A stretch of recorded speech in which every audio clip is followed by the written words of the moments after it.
On clinical inertia impacting heart failure outcomes. I would like to invite Dr. Ashok Grover, Dr. Manoj Kumar, and Dr. Amitabh Yaduvanshi for chairing the session. And I would like to invite Dr. S.K. Modi as the speaker for the session.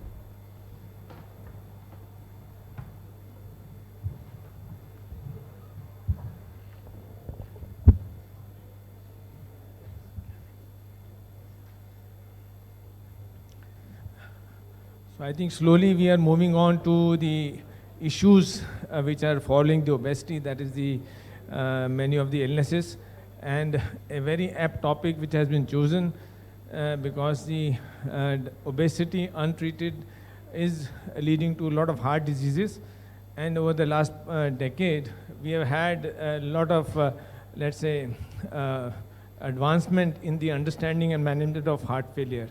And I think Dr. Modi is going to enlighten us on this particular issue, where, for which all the clinicians need to be very well aware and alert. And I think I need not say much because all his credentials are depicted on this slide. And I invite you, Dr. Modi, to please deliver your talk.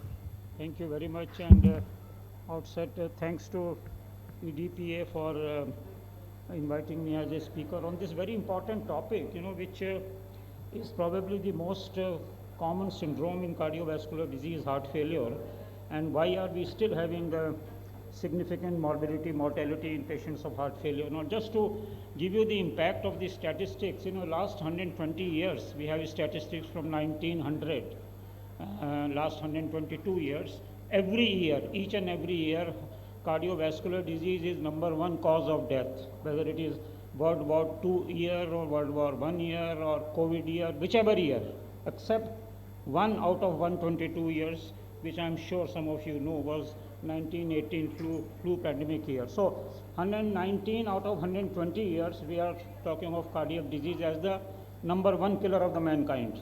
So statistics is there. For some peculiar reasons, we don't know all the reasons, but for some reasons, India and Indian subcontinent tops the list of the deaths amongst the cardiovascular disease. Morbidity, mortality is highest in this part of the world where you and me are sitting. And heart failure is one syndrome amongst the cardiovascular disease which is still on rise. There are many syndromes which are coming down, like acute coronary syndromes are coming down all over the world. There are many other heart diseases which are coming down, rheumatic heart disease, for example, and all. But heart failure is on rise because of reasons known to us. We are not allowing patients to die during acute MI. We have such excellent methods to prevent acute MI and to treat acute MI that they don't die. Because they don't die, so they develop heart failure later. So aging population, better survival after MI, increased diabetes, as Dr. Ashok just now told, obesity, hypertension. These are the reasons that heart failure syndromes are increasing every year. Every year, about 5 lakhs new cases every year all over the world. I'm not going into statistics too much of this, but more deaths from heart failure than from all kind of cancers combined. You include all cancers death on one side and just put heart failure deaths on the other side, still it weighs heavier. So statistics is there. There are Indian data, very good data, which shows that Indians are even worse in heart failure. We are affected at younger age. We have much higher morbidity and mortality and worse quality of life in patients of heart failure. 23% of heart failure patients will die within a year of diagnosis. This is one of the Indian data which was published some years ago. Why do we treat heart failure? Patient comes with breathlessness in your acute emergency and you give diuretic, a shot of Lasix, patient becomes fine, he wants to go home. He is cured of his symptom, but he is not cured of his disease and he dies. So treat symptoms is one's first aim, of course. You have to relieve his dyspnea. To reduce the frequency of worsening of heart failure and recurrent hospitalization, he shouldn't be coming to hospital again and again. That's second motive. And the most important motive, as we saw that it has a very high mortality, is to reduce the mortality. So if you are treating the patient, making patient asymptomatic and not going further to reduce the mortality, that's not the main reason we treat heart failure. And we know that it has a very high mortality as compared to any form of cancer. Now we started practicing cardiology in 1982-83. We didn't have a single drug, not a single drug to reduce mortality of heart failure. And I still remember we used to tell the relation of the patient that you've got 6 months or 3 months. 1985 somewhere onwards, we started getting ACE inhibitor, then of course other things, and then beta blocker. So from 1985 to 2010, there has been a miraculous advancement in the treatment of heart failure, saving lives in the reduction of the mortality. ACE inhibitor reduced mortality by 10-12%. Then people who could not tolerate ACE inhibitors, AR blockers also worked to some extent. Then beta blockers came at the end of 90s, in 1998, 99, and it's changed the whole scene of treatment of heart failure. We saved so many lives. Then, of course, receptor antagonists like spironolactone and other things. So there has been tremendous change. But then onwards, there was not much of advancements in the pharmacological management.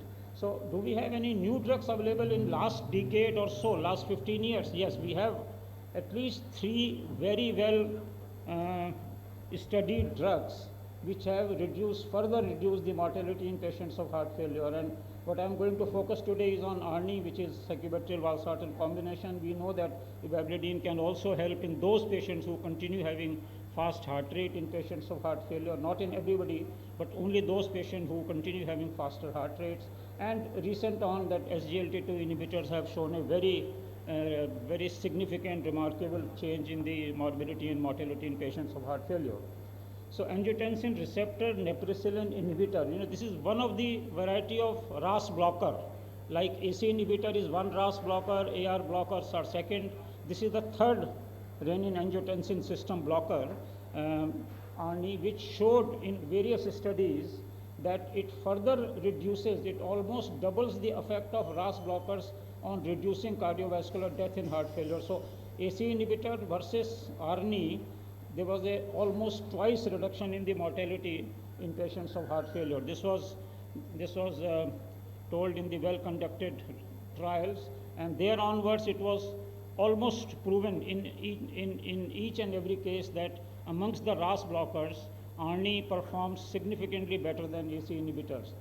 So ARNI has expanded the roles in patients of heart failure, symptoms, physical functioning, reverse modeling, rapid improvements, superior benefits as compared to ACE inhibitors, and it showed in paradigm trial that as compared to ACE inhibitor, the gray are ACE inhibitor, the orange are ARNI, that 20% further reduction in primary outcomes, CV deaths, hospitalization, all-cause mortality. So in all the parameters, ARNI performed better than ACE inhibitors.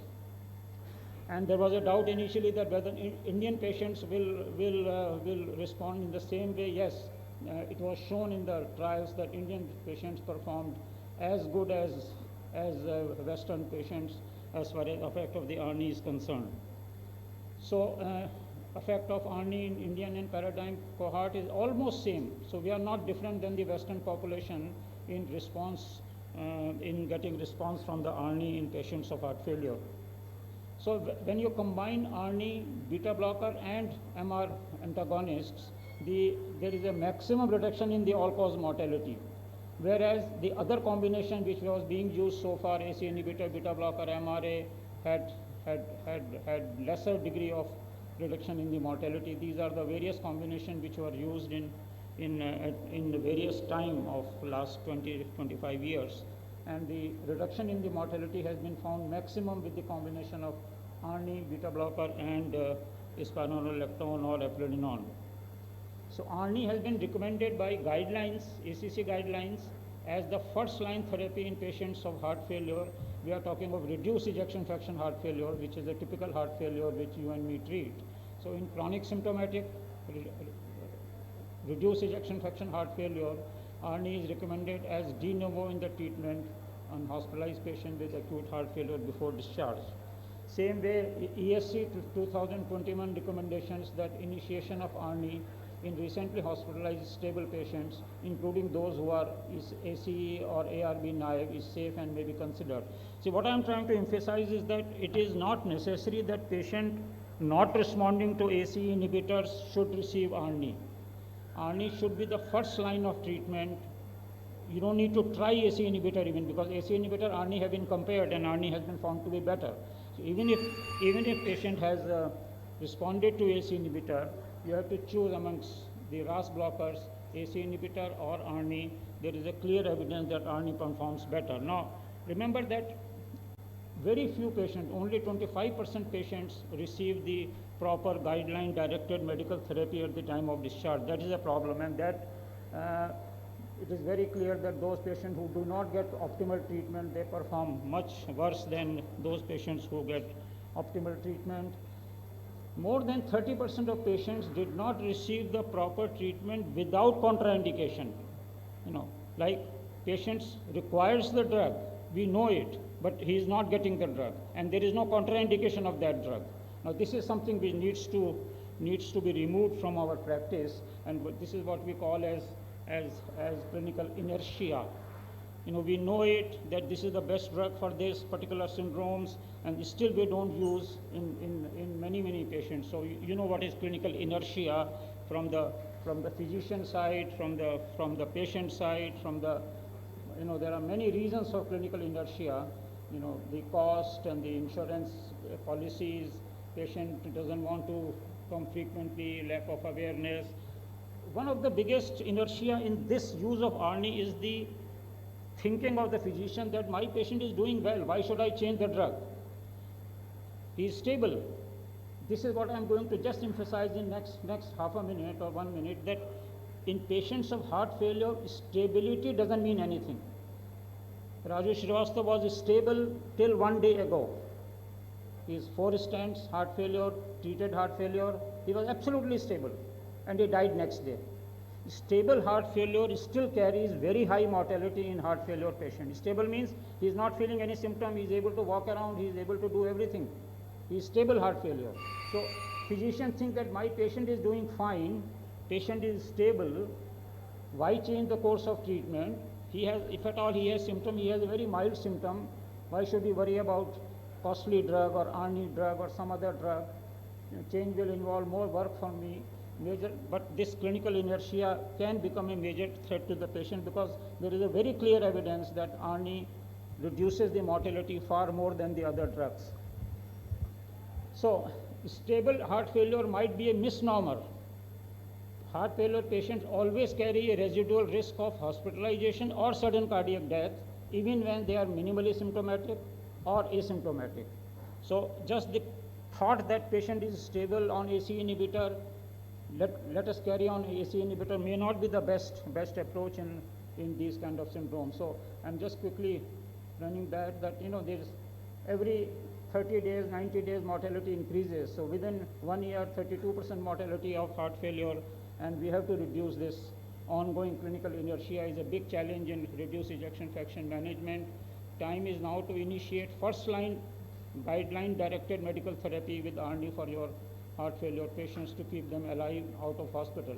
75% Indians of reduced ejection fraction heart failures still do not receive optimal therapy. Medicines are nothing in themselves, and if not properly used, but the very hands of gods if employed with reason and prudence. This is before Christ, 300 before Christ. And as always show this slide, wisdom lies not in the amount of knowledge acquired, but in the degree of its application. We know everything. We have been learning from internet, from lectures. We know most of the thing, but when it comes to application, I think we definitely lag behind. Thank you very much. Thank you, Dr. Modi. A nice presentation. So, as you truly said, heart failure probably is not considered that serious a disease, but the mortality is even more than even the most severe of cancer. So, as you mentioned, 1/3 of the patient will not be alive after 1 year. So, that itself means there is nothing like a stable heart failure. And secondly, we do have this inertia. We think there are two reasons for that. One is sometimes we think nothing more can be done. The patient's myocardium is already lost, so we don't have much to do. But as Dr. Modi said, that these newer drugs, they are actually quite wonderful, and there have been significant number of patients whom ejection fraction also improved. So So I think we should give guideline-directed medical therapy. The 4 pillars of heart failure therapy should be given to every patient unless there is a clear-cut contraindication for not using a particular medication. I think it has been very well said. The inertia lies in, I think, majority of the illnesses which we find, which are the lifestyle diseases, starting from diabetes, hypertension. Now, in the last, as you are pointing out, in the last few years, so much of attention about heart failure, because these are the conditions which, if treated optimally, they can bring down the mortality and morbidity of the patient. I think we are already, Dr. Tiwari wants to ask a question. Thank you, Dr. Modi, for a wonderful presentation. I have a very interesting clinical situation recently. A patient who cannot afford the SGLT2 inhibitor, and he was in a hypotension range, was in heart failure. What is, according to you, maybe a drug of choice? Now, when you say hypotension range means, tell me how much. BP was around 88 by 56 or something like that. There is absolutely no problem in starting your treatment with 88 systolic. Start with the lower dose. See, there are 3 things in heart failure treatment. Start with the lowest dose. Wait for a week. Next visit, patient blood pressure will be 5 millimeter higher. Again, you wait for a week. Next dose, next dose, next dose. So, those patients whom we initially thought will not be able to tolerate any dose, they are tolerating highest possible dose after 2 months or 3 months. Lowest dose of ACE inhibitor or? Whichever you want to start, that is a separate discussion. See, my point of presenting this today's talk is twofold. Mortality reduction in heart failure can only be achieved if we can give all mortality reducing agents. See, I give diuretic to the patient, patient becomes completely asymptomatic. Have we cured? No, we have not cured. So give beta blocker, must every patient, each and every patient of heart failure should receive beta blocker. Absolutely no doubt, unless there is a contraindication to use. If there is a contraindication to use, you write in your notes, I cannot use beta blocker because of this. Same way, every patient should receive a RAS blocker. We used to use AC inhibitor, now we have ARNI, which is far better than AC inhibitor in reducing mortality. So beta blocker, RAS blocker, SGLT2, and one of those MR antagonists, whichever you want to use, spironolactone. At least beta blocker and RAS blocker is a must in every patient. Thank you, Dr. Modi. What level renal failure we stop? Sorry? What level of renal failure you advocate to give ARNI? So again, it depends, individualize the patient. Renal failure patients, you choose, we give beta blockers more than the RAS blockers, SGLT2 inhibitors can be given. But mostly GFR of 30 or above, you can use all these drugs very safely.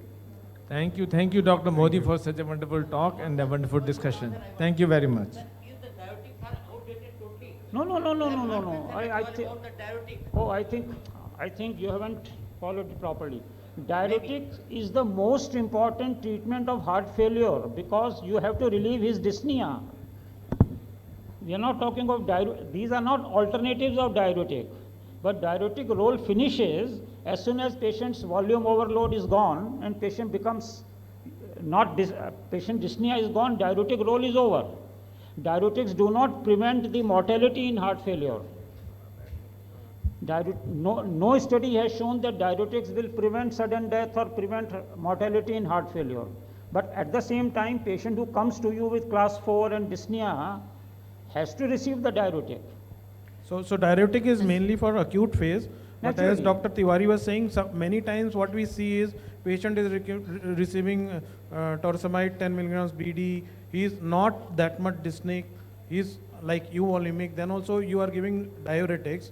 So in those patients, we might stop diuretics and try to add the MRAs or ARNIs or beta blockers, because that hypotension might partially be because of the fact he is taking a lot of diuretics, which he may not require in a compensated state. Diuretics are only needed if patient is volume overloaded. Answer of Dr. Tiwari's question, can we start SGLT2 at the low BP of You can. 88? You can. SGLT2 should be the better choice rather You than... can. You can, but SGLT2 are not hemodynamics drugs, so they won't improve symptoms that much. I think this discussion can continue. We close this session. Thank you sir. very much. Thank you.